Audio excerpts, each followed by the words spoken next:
नमस्कार, सुप्रभात, स्वागत, अभिनंदन आप सभी का सब रंग कार्यक्रम में। मित्रों, कहते हैं कि चिंता और चिंतन में वही फ़र्क है जो एक आत्मविश्वासी स्वस्थ व्यक्ति और एक बीमार व्यक्ति में होता है। चिंता हमें बीमार कर देती है। चिंता अर्थात क्या होगा, कैसे होगा, होगा या नहीं होगा, पता नहीं मेरे भाग्य में ऐसा क्यों है, आदि आदि इत्यादि।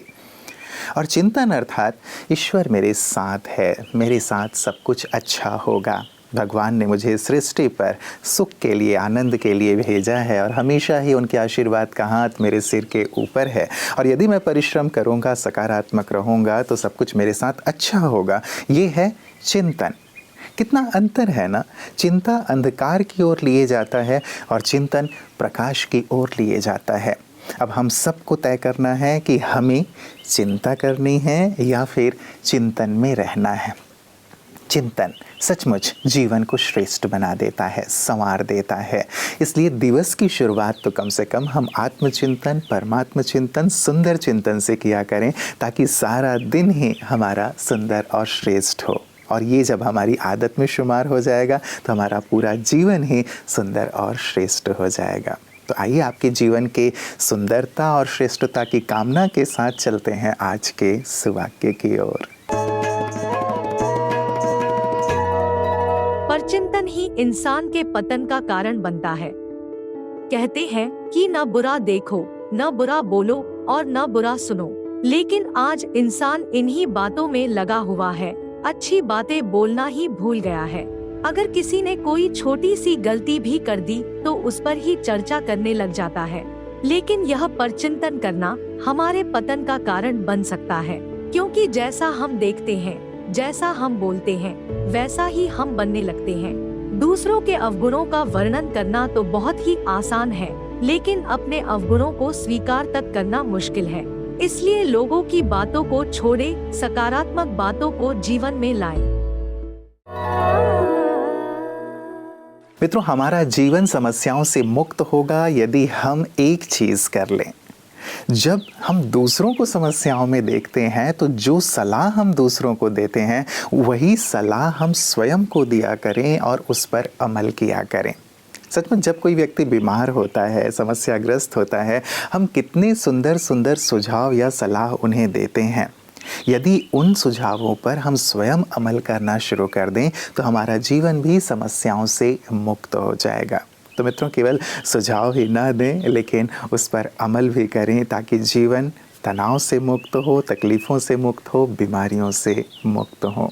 और आइए देखते हैं हमारा अगला सेगमेंट आपके लिए कौन सा सुंदर सुझाव लेकर आया है, ताकि आप संपूर्ण स्वास्थ्य का आनंद लें।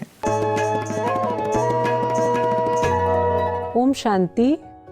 Vitamin B12 deficiency last 10 years में बहुत कॉमन होता जा रहा है। पहले इसके बारे में किसी ने कुछ सुना नहीं था, कभी किसी को कुछ पता नहीं था, लेकिन ये अभी जो डेफिशिएंसी बढ़ते जा रही है और इसके लिए मेडिकेशंस भी लिए जा रहे हैं, शॉट्स भी लिए जा रहे हैं, तो हम नेचुरली विटामिन B12 कैसे बढ़ाएं अपने बॉडी में, उसके लिए सबसे बेस्ट होता है fermented food.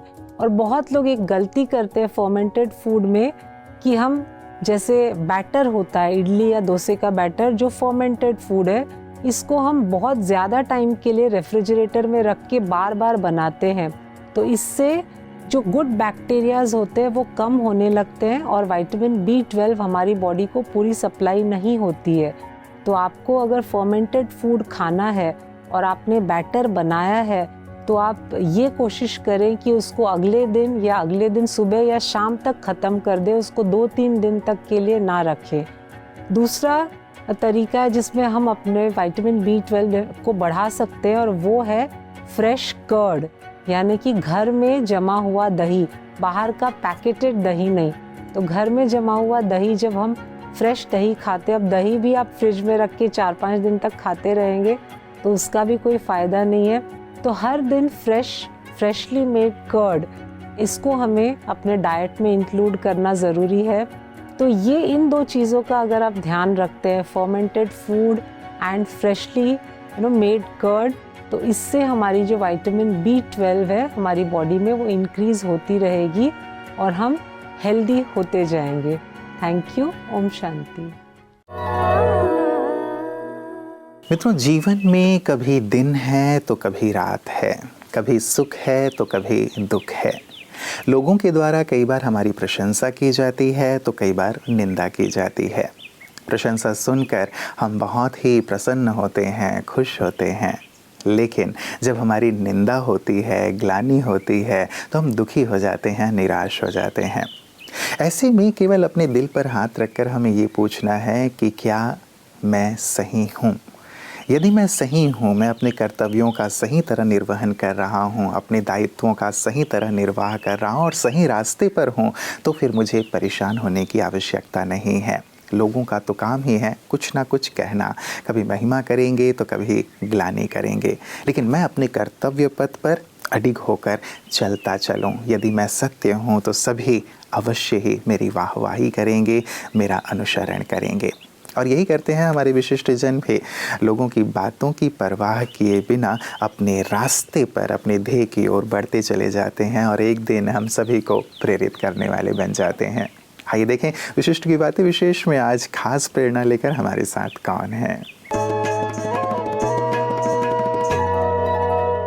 How do you know about Brahma Kumaris? What inspired you to come into the Brahma Kumaris? When I saw and visited the Prajapita Brahma Kumarishwar Vishwavidyalaya, Gokak Center, I was chief guest on the eve of Sri Krishna Janmashtami. That was very most auspicious day for me because I saw the photo of Prakash Mani Dadiji.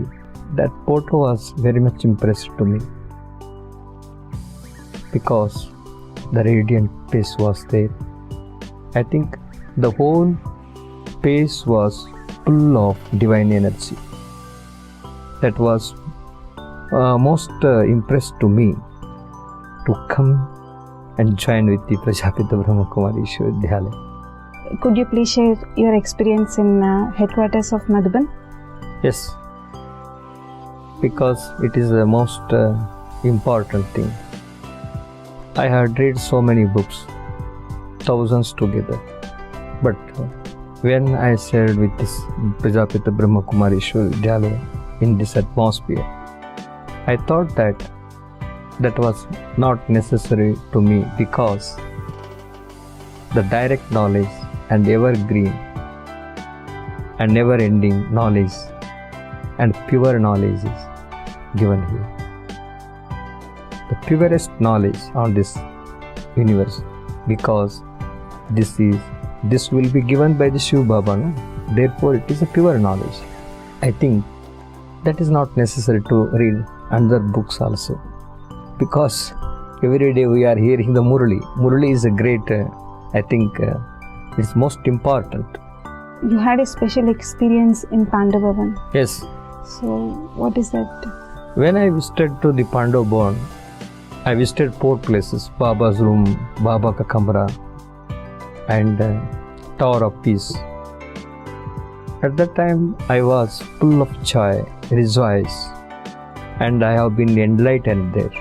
I thought it is very essential to make a once again yatra for that, because I had planned to go to Somnath temple, which was the oldest temple on the universe, no? Therefore, but when I saw this, all this atmosphere in Pandav Bhavan, I saw all kinds of Charodhama Yatra have been completed here. मित्रों, केवल आत्मनियंत्रण और आत्मसंयम ही हमें हर प्रकार की बुराई से मुक्त रख सकता है, दूर रख सकता है। मन बहुत चंचल है, हम जानते हैं, कभी यहाँ कभी वहाँ चला जाता है और बुराइयों की ओर तो बहुत सहज रूप से आकर्षित हो जाता है। चारों तरफ ऐसे प्रलोभन हैं जहाँ व्यक्ति के फिसलने के पूरे चांस रहते हैं। व्यक्ति थोड़ी देर के लिए भी उनमें उलझता है तो उलझता चला जाता है और अपने लक्ष्य से दूर हो जाता है। हमारे जीवन का, भौतिक और आध्यात्मिक जीवन का, दोनों का ही एक सुंदर ध्येय होता है कि हमें अपने जीवन में ये प्राप्त करना है, और जब कभी हम इन चीज़ों में, बुराइयों की दलदल में उतर जाते हैं तो अपने लक्ष्य से दूर होते चले जाते हैं। इसीलिए आत्मसंयमी होना, आत्मनियंत्रण का होना बहुत बहुत ज़रूरी है। और ये तभी जीवन में आ सकता है जब जीवन में आध्यात्म हो। गोवा यह राज्य भारत का सबसे छोटा मगर सबसे उत्कृष्ट पर्यटन स्थलों में से एक है। पश्चिम भारत के कोंकण तट पर स्थित यह राज्य आकर्षक समुद्र तट, रोमांचित करने वाले वाटर स्पोर्ट्स, मनोरंजक कार्निवल महोत्सव, भव्य स्मारक और किले, परिभ्रमण और अद्वितीय वास्तुकला का संग्रह है। ऐसी मान्यता है कि अपने वनवास के दौरान श्री राम और सीता ने यहाँ शरण ली थी और उसी स्थान पर 1679 में मराठा सम्राट शिवाजी महाराज ने एक किला बनवाया था, जिसे अब कैबो डे रामा के नाम से जाना जाता है। 450 सालों तक पुर्तगालियों के अधीन रहे इस राज्य की 80% आबादी ईसाई है। यहाँ के मंदिरों की वास्तुकला पुर्तगाली और मराठा शैली का अद्भुत मिश्रण है। यहाँ के लोगों की मुख्य भाषा कोंकणी है। विभिन्न जाति और धर्मों का होकर भी यहाँ के लोग खुशी और आपसी सामंजस्य के साथ रहते हैं। अपनी प्राचीन परंपराओं को निभाते हुए भी सभी बड़े त्योहारों को मिलजुल के मनाकर गोवा के रहवासी आपसी एकता और प्रेम का संदेश देते हैं। 1976 में पुणे की आदरणीय सुंदरी दीदी जी ने पणजी में ईश्वरीय सेवाओं की शुरुआत की। 1980 में आदरणीय गुलजार दादी जी तथा कई बड़े सरकारी अधिकारियों की उपस्थिति में भव्य विश्व निर्माण मेला का आयोजन हुआ। इस प्रकार से ब्रह्मा कुमारियां गोवा के जन जन तक ईश्वरीय ज्ञान पहुंचा रही हैं। तो मित्रों, ये था आज का सुंदर सबरंग, जिसमें बहुत सारे रंग भरे हुए थे हमारे चिंतन के लिए, हमारे जीवन के लिए, हमारे व्यवहार के लिए। सचमुच जीवन सुंदर बनता चलता है जब सुंदर विचारों को हम अपने जीवन में अपनाते चलते हैं। शुरुआत भी हमने चिंता और चिंतन से ही की थी मित्रों।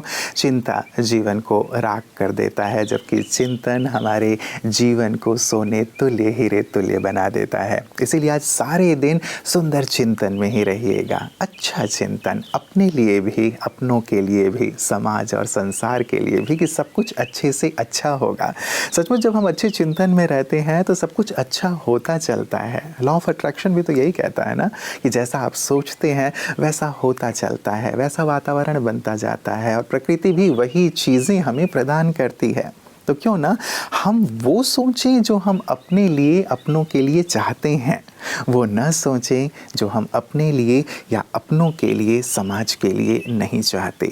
यदि ये व्यर्थ और नकारात्मक चिंतन हमसे दूर हो जाएगा तो सचमुच जीवन में सब कुछ अच्छे से अच्छा होता चलेगा। तो आज सुंदर चिंतन करने के संकल्प को ज़रूर अमल में लाइएगा। कल पुनः इसी वक्त आप सबसे मुलाकात होगी। नमस्कार। ओम शांति।